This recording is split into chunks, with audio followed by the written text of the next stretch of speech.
Di pa tapos ang bayanihan para sa mga sinalanta ng Bagyong Christine at Leon. Sa Camarines Sur at Batangas naman nagtungo ang GMA Kapuso Foundation para maghatid ng tulong sa mga nawalan ng kabuhayan at ari-arian.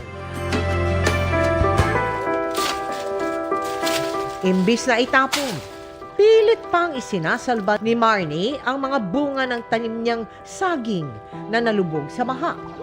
Nagsitumbahan kasi ang mga ito matapos humagupit ang Bagyong Christine sa kanilang lugar sa San Fernando, Camarines Sur. Panlamantian din daw ito sa kumakalam nilang sikmura. Pinagpipili namin yung mga pwede pang kainin. Inuugasan na lang po namin yung mga gulay na pwede pa. Bangungot naman ang nangyari sa pamilya ni Naylin mula Talisay, Batangas. Ang dalawa kasi niyang anak kasama sa 20 residenteng nasawi sa pagguho ng lupa sa kanilang lugar. Nakita ko yung bahay ng gobyerno. Nabagsakan na po ng malaking bato. Mga anak ko, sakit po ng taranta na po ako. Tatakbuhin ko na po sana talaga. Biglang sumalubong napakalakas na putik.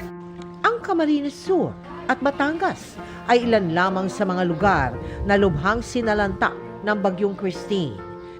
Kaya bago pa man mag-undas, nagtungo doon ang GMA Kapuso Foundation para sa pagpapatuloy ng ating Operation Bayanihan.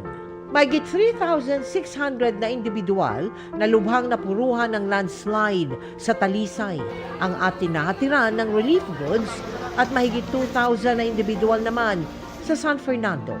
Buti na lang nagbigay yung GMA Kapuso, laking tulong sa aming mga taga Buena Vista. Kahit paano, may nakain kami.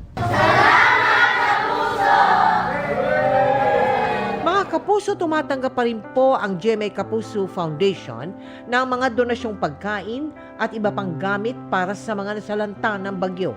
Para naman sa mga cash donation, maaaring magdeposito sa aming mga bank account o magpadala sa Cebuana Luwalier.